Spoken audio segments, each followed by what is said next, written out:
정부의 시장 개입. 정부가 그냥 가만히 있지 않고 시장에 개입하는 경우들이 있습니다. 물가가 너무 오르게 되면 곤란해지고, 너무 낮아가지고 생산자들이 힘들어져도 곤란해지고 하니까 가격 상한제 또는 가격 하한제를 만들어 놓는 경우들이 있습니다. 가격 상한제는 소비자들을 보호하려고 이 가격보다 더 높으면 안 돼 라고 해서 상한 가격을 만들어 놓는 겁니다. 그 가격 이상으로는 판매할 수가 없어요. 가격 하한제는 생산자들을 보호하려고 이 가격보다 더 낮은 가격으로 거래가 돼서는 안 돼라고 하고 만들어 놓는 그러한 거죠. 그래서 시장 가격보다 높은 그러한 가격을 만들어 놓는 겁니다. 시장 가격으로 해놓게 되면 시장 가격에서 판매가 된다고 한다면 생산자들이 살기가 너무 어려워지고 하니까 이러한 일들을 하게 되는데, 실제 이러한 가격 상한제나 하한제가 효과가 어느 정도나 될까, 경제학자들이 볼 때는 상당히 비관적으로 보게 됩니다. 왜 그러냐면 여기에서 얘기하는 것은 시장의 메커니즘이, 시장 기능이 가장 우수하다라고 얘기를 하는 그러한 것이니까 이렇게 이해를 해주시기 바랍니다. 정책 의도는 알죠. 다 좋죠. 지금 이러한 경우를 한번 보도록 합시다. 이러한 경우를 보면 시장 가격, 균형 가격이라고 얘기했는데 이게 엄청나게 높다라는 거예요. 수십억이라 이렇게 생각을 해보게 되면 되겠죠. 이렇게 높은 가격이 있는데 그럼에도 불구하고 이보다 더 높은 지불 의도를 갖고 있는 사람들이 분명 존재한다는 거죠. 이런 사람들이. 자, 만약에 시장 가격이 이렇게 되어져 있는 것이 너무나 높다라고 생각해서 가격을 우리는 좀 더 낮출래, 보다 더 많은 사람들이 지금 뭐 이러한 가격에서 모든 사람들이 원하는 만큼 다 거래할 수 있도록 만들어주고 싶어 라고는 하지만, 생각은 그렇게 하고 좋은 의도로 시작을 했지만 실질적으로는 어떤 일들이 벌어지느냐 하면, 이 가격에서는 지금 공급을 하겠다는 사람들이 여기까지밖에 없습니다. 그죠? 그러니까 시장에서 거래가 될 수 있는 거래량은 여기까지밖에 안 나오는 거예요. 그죠? 자, 이렇게 되기 때문에 지금 이러한 경우에는 이보다 이러한 가격에서 지금 더 높은 지불 의도를 갖고 있는 사람들이 분명 존재합니다. 그래서 지금 그 시장 가격보다 훨씬 더 높은 그러한 지금 그 지불 의도를 갖고 있는 사람들도 있었고, 지금 이 가격에서 지불한다고 한다면 이러한 사람들이 분명 줄 서서 기다릴 거라는 거죠. 줄 서서 기다리다가 지금 이러한 사람들은 와서 있다가 지금 이 정도 가격에까지 나는 지불 의도가 있어라고 해서 줄 섰지만 이 사람들은 물건을 구입하지 못하고 집에 가게 되는 이러한 경우들을 우리가 보게 되는 거죠. 자, 그러면 그냥 그 정도로 문제가 끝나느냐? 그게 아니다, 이런 얘기입니다. 그게 아니다. 이게 아니라 이렇게 높은 지불 의도를 갖고 있는 사람들이 이러한 상품을 빨리 더 가져가기 위해서 뭔가 움직인다라는 거죠. 암시장이 만들어집니다. 암시장, 뭐 이런 일들이 생기죠. 자, 이걸 뭐 사실 사례를 찾아본 적이 있느냐? 미국에서는 있습니다. 미국에서는 분명 그러한 경우들이 있었어요. 뉴욕의 맨하탄 그쪽에는 아파트 지금 그 거주비가 엄청나게 비쌉니다. 지금도 비싸죠. 그래서 뉴욕 시장이 이제 아파트 지금 뭐 렌트비를 우리는 규제하겠어. 그래서 렌트 컨트롤이라는 렌트 컨트롤을 실행을 했습니다. 그래서 이 시장 가격을 이렇게 딱 제한해 놓은 거예요. 그랬더니 어떠한 현상들이 나타나느냐 하면, 이렇게 높은 지불 의도를 갖고 있는 사람들이 분명히 있죠. 맨하탄에 있으면서 사람들은 뭘 하느냐, 얼마나 많은 수익을 벌어들이길래 이렇게 그 출퇴근 시간을 짧게 가지면서 직장 옆에 살려고 하느냐, 수십억 달러를 벌어들인다라고 한다면 그 사람들은 충분히 이러한 그 가격을 지불할 의도가 있는 거죠. 그러니까 이것을 알고 있는 이 공급자들은 나 여기까지밖에 공급 안 할래 라고 얘기를 해버리게 되는 거죠. 뭐 아파트로 안 하고 이거 그냥 사무실로 돌려도 돼. 뭐 여러 가지 방법을 만들겠죠. 상가를 만든다든가 여러 가지로 만들어서 지금 옮겨가는 사람들이 있어서 지금 공급량은 줄어들고, 공급량은 원래 그 공급량보다 훨씬 더 줄어드는 그러한 상황이 됐고, 이제 더 작아진 거예요. 더 작아지니까 이 그 렌트 계약을 하러 가게 되면, 너 렌트비는 한 달에 얼마야? 렌트비는 뭐 그 법으로 정해져 있으니까 우리는 법대로 할게. 오케이. 그런데 너 지금 여기에 만약에 그 우리들한테 요구하는 거 있으면 전부 다 비용을 지불해야 돼. 그러니까 아파트 처음에 들어갈 때 나 카페트 좀 바꿔줘라고 하게 되면 카페트 비용 따로, 커튼 달아줘는 커튼 비용 따로, 문고리 바꿔줘는 문고리 따로, 뭐 이런 식으로 해서 다른 기타 비용을 받아버리는 겁니다. 기타 비용을 받아버리는 거예요. 관리비를 더 높인다든가. 그래서 실질적으로는 보다 더 높은 그러한 가격을 지불하게끔 되었다라는 얘기죠. 그래서 렌트 컨트롤 없앴습니다. 하지 말자. 그냥 놔두자. 그래서 렌트 컨트롤 하지 말고 그냥 두자. 이렇게 얘기를 하게 됐던 거죠. 그러니까 균형 가격보다 오히려 더 높은 그러한 가격에서 사람들이 이러한 가격을 지불하는 사람들이 생겨버렸다라는 얘기죠.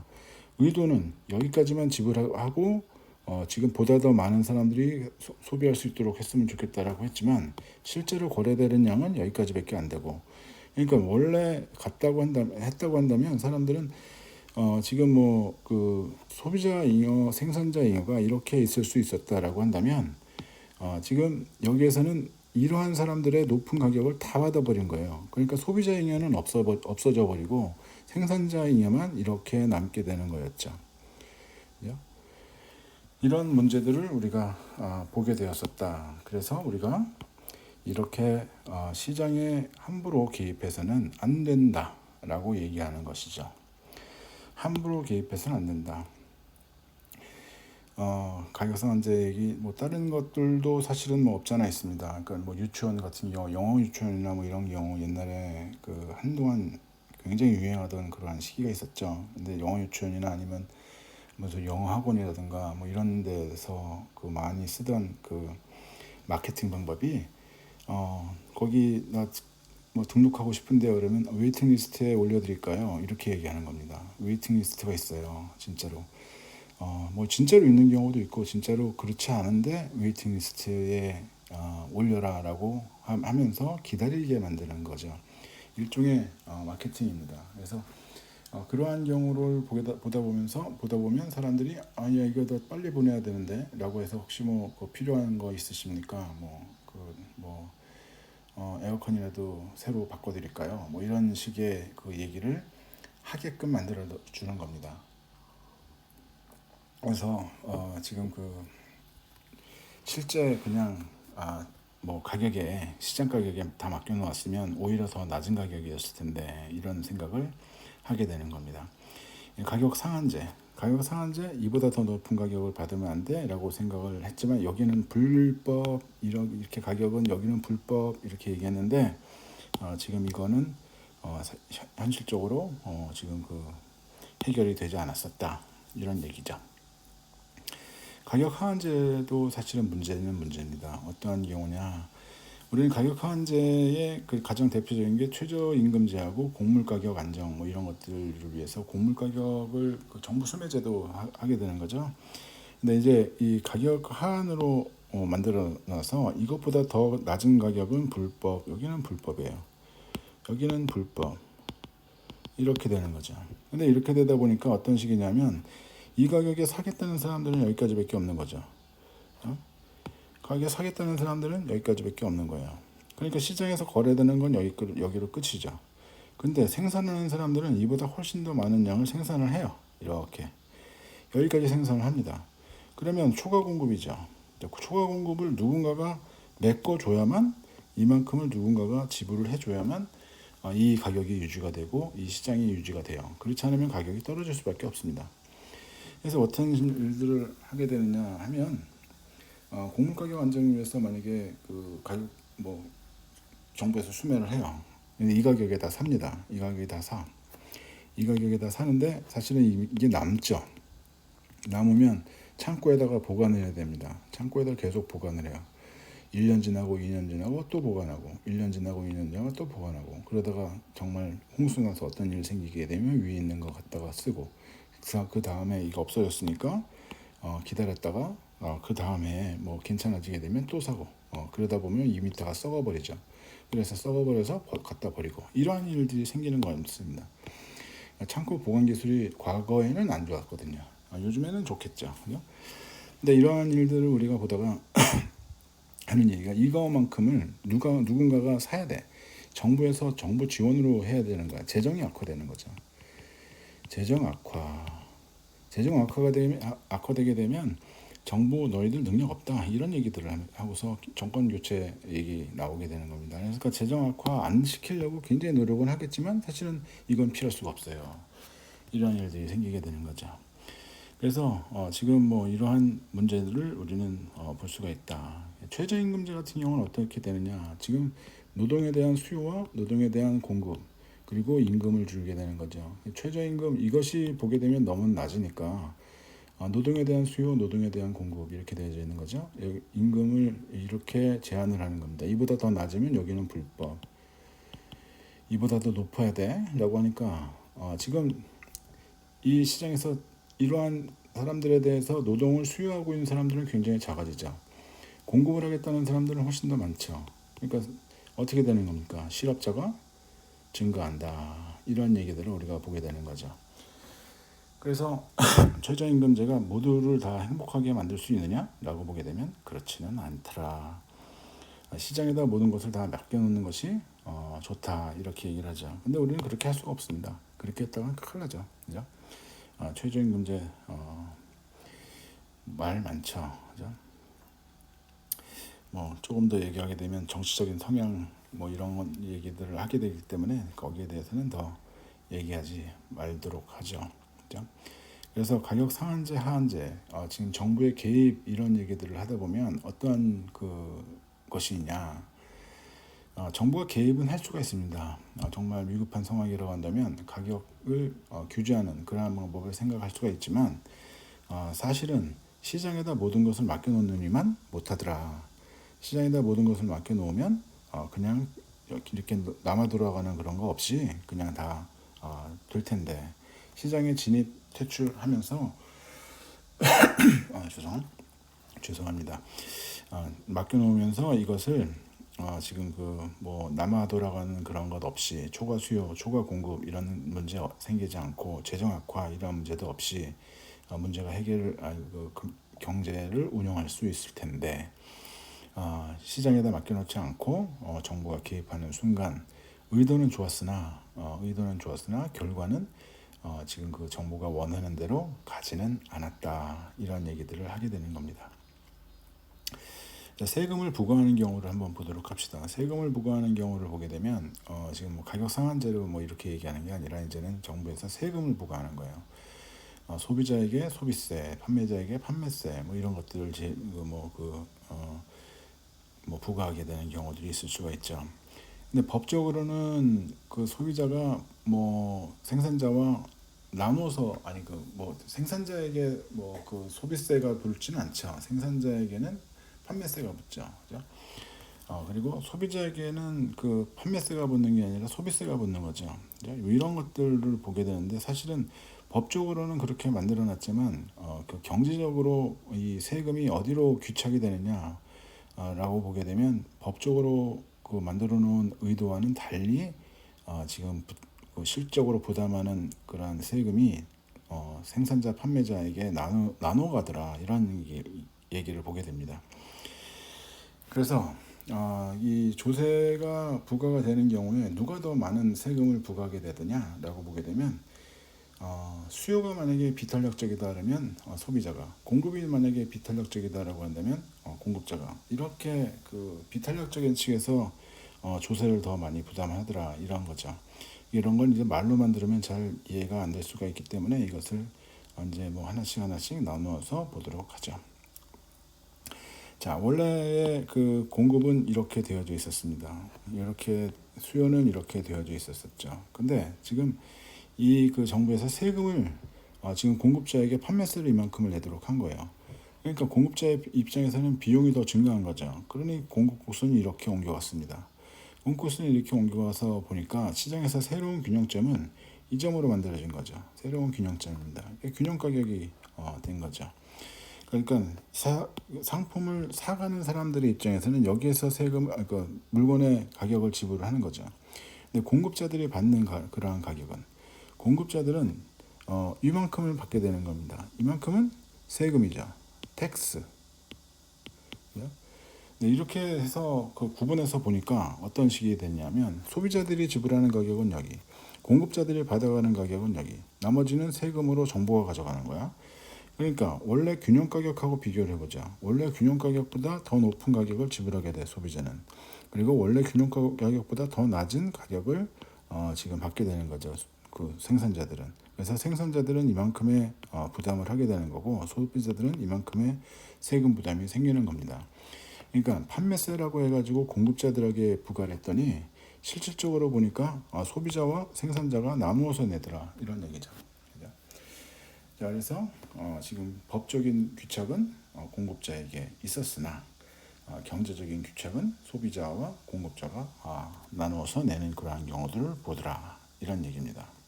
그래서 법적, 경제적 규칙, 세금이 부과됐을 경우에 이러한 일들을 우리는 생각을 할 수가 있다. 이런 얘기죠. 그죠? 자, 결과적으로는 그렇다. 자, 이제 비탄력적인 그러한 경우를 한번 생각을 해봅시다. 지금 판매자에게 지금 판매세를 부과했어요. 그래서 똑같은 그러한 결과를 우리는 얘기하고 있는 겁니다. 이만큼이 텍스예요. 자, 이만큼이 텍스를 해서 이렇게 지금 공급고수는 이동한 걸로 우리는 얘기를 하고 있죠. 이렇게 얘기를 하고 있는데 세금을 세금이 부과가 되고 난 다음에 소비자가 지불하는 가격은 여기, 그죠? 이러한 균형점에서 이러한 가격을 지불해야 돼요. 근데 생산자가 가져가는 그러한 가격은 여기 이렇게 되는 거죠. 나머지는 누가? 정부가 가져가요. 그러면 소비자는 세금이 부과가 되기 전에보다 훨씬 더 많은 그러한 가격을 지불해야 되는데 이만큼을 누가 지불한다고 우리는 얘기를 하게 되는 겁니까? 소비자가 지불을 하는 거죠. 이만큼은 생산자가 지불하는 거죠. 그죠? 소비자가 더 많은 지불을 하게 되더라. 이러한 얘기를 하게 되는 겁니다. 그래서 비탄력적인 그러한 수요를 갖고 있는 그러한 상황에서 만약에 판매세가 부과가 돼서 이 생산자에게 부과하도록 만들고 싶었지만 결과적으로는 누가 더 많은 부담을 하느냐? 소비자가 더 많은 부담을 하더라. 이런 얘기입니다. 그러니까 정부의 의도하고는 다르게 움직이고 있는 거죠. 그죠? 이걸 모르고 지금 만약에 세금을 부과하게 만든다고 한다면 잘못된 거죠. 그죠? 잘못된 겁니다. 그러니까 가장 간단하게 우리가 생각할 수 있는 게 쓰레기 종량제 봉투, 쓰레기 봉투, 폐기물 처리, 폐기물 처리 같은 경우가 사실은 모든 상품에 다 붙어 있습니다. 상품 A에 상품 B에 어떤 식에 되어져 있냐면 폐기물 처리를 위해서 이미 세금을 지금 공급자들에게 다 지금 받아버린 거예요. 너 이거 만들면서 폐기물 나오니까 거기에서 나오는 처리 비용을 미리 세금으로 내. 이렇게 해서 그 세금을 내고 있습니다.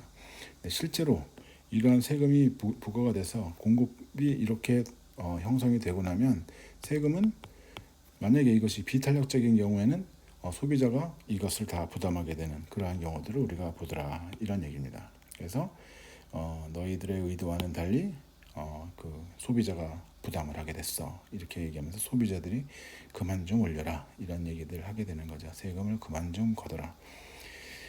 자, 소비세를 부과하는 경우도 마찬가지입니다. 소비세를 부과하는 경우 우리가 어떤 일을 보게 되냐면 지금 원래 시장은 이렇게 되어져 있었어요. 시장은. 근데 너네들이 이 상품을 살 때 지금 소비하는 할 때마다 그 상품에서 이 세금으로 소비세를 내. 얼만큼? 이만큼. 이렇게 얘기를 하는 거죠. 그러니까 세금이 부과가 되고 나면 이 상품에 대해서 사람들이 갖는 만족도가 달라지니까 안 달라져요. 똑같아요. 근데 똑같지만 실제로 이만큼을 나는 지불할 의도가 있었어. 이 상품에 대해서. 그런데 상품에 대해서 말고 세금을 이만큼을 하게 되는 거야. 그러면 실제로 내가 이 상품에 대해서만 지불하고 있는 그러한 내용은 여기까지야. 그렇게 되는 거죠. 그러니까 지금 원래 균형 가격보다 더 높은 가격을 소비자는 지불을 해야만 해요. 그죠? 지불해야만 해요. 여기에서 균형이지만 가격은 여기죠. 그죠? 가격은 여기죠. 그러니까 너는 여기까지 여기에서 균형을 갖고 있지만 네가 이걸 살 때마다 이만큼의 세금을 내야 돼라고 얘기를 하는 겁니다. 그래서 소비자가 이만큼의 세금을 내는 것 같죠. 하나 공급자가 가져가는 그러한 금액은 여기까지입니다. 그래서 공급자는 이만큼의 세금 부담을 하고 있고 소비자는 이만큼의 세금 부담을 하고 있다. 그래서 소비세가 부과가 됐는데 공급자들이 세금을 같이 내는 거예요. 공급자들도 세금을 같이 낸다. 그래서 지금 이 법적으로는 소비자에게 귀착이 되도록 했으면 좋겠다라고 생각을 했지만 결과적으로 경제적으로는 지금 이 생산자가 이 상품에 대해서 세금을 같이 부과하는 그러한 경우를 본다 이거죠. 그죠? 이렇게 됐다 이런 얘기입니다. 자, 이제는 이 탄력성이 다른 경우를 한번 생각해 봅시다. 소비세가 부과가 됐는데 이 공급의 탄력성이 굉장히 비탄력적이에요. 그러니까 어떤 상품인지 이 상품 이외에 다른 상품으로 생산 기술을 바꾸어서 다른 상품을 만들기가 상당히 어렵다. 이런 상태가 되는 거죠. 그러니까 소비세가 붙어서 기존에 있던 균형점에서 새로운 균형점으로 옮겨왔어요. 여기에서 이만큼의 소비세를 내 이렇게 얘기를 하는 거죠. 그죠? 그러니까 여기서부터 여기까지는 소비자가 부담을 하는 거고 여기부터 여기까지는 생산자가 부담을 하는 거예요. 그러니까 생산자가 소비자보다 더 많은 세금 부담을 해요. 왜? 더 비탄력적인 그런 경우를 갖고 있으니까. 그러니까 이거는 예를 들면 이런 얘기입니다. 요트 있죠. 요트. 미국에서 요트가 상당히 사치품이죠.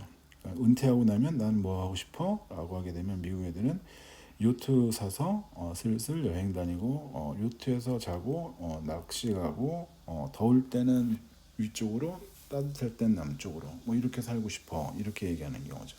물론 뭐 태풍 피해서 비를 피해서 뭐 이렇게 얘기를 하겠죠. 그래서 이 요트가 상당히 사치품으로 인식이 됐습니다. 그래서 요트에다가 세금을 붙인 거예요. 세금을 어마어마하게 소비세를 붙였답니다. 그러고 나니까 어떤 일들이 생겼었냐면 이 요트 생산업자들이 있죠. 이 공급자들이 데모한 거예요. 청원을 하는 거죠. 민원 넣고 뭐 이렇게 얘기하는 거죠. 우리가 죽겠다. 너네들 때문에. 왜? 우리는 요트 만드는 것 이외에 다른 기술 없어. 요트만 만들어야 돼. 근데 너네들의 세금을 부과해서 가격이 높아지니까 소비자들 그대로 잡으려면 우리가 세금을 대신 내줄 수밖에 없는 거야. 이렇게 되는 거죠. 그래서 요트 생산업자들이 지금 정부에다가 민원을 넣고 의견 제시를 하고 해서 이 소비세 요트에다 부과되는 거 없애주세요. 이렇게 지금 얘기를 해서 다시 없앴다고 나는 들었었습니다. 이런 경우를 보게 되는 거죠. 왜? 이 공급자들이 상당히 지금 비탄력적인 그런 공급 곡선을 갖고 있다. 생산 기술이 이것 말고 다른 거 만들기가 상당히 어려워. 이런 경우로 생각하는 게 더 맞습니다. 자, 이렇게 우리가 생각하는 것과 달리 지금 정부에서 의도는 좋았으나 정부의 의도와는 달리 다른 결과들이 나오는 것들을 보게 된다. 그래서 가장 좋은 방법은 시장에다 그대로 맡겨놓는 것이고 만약에 정말로 그래도 정부에서 개입을 하고 싶다라고 한다면 그 파급 효과를 분명하게 인식을 하고 어떻게 해결할지를 생각하고 해라. 이러한 얘기들을 많이 하게 되는 거죠. 자, 시장 이론은 여기까지 하겠습니다.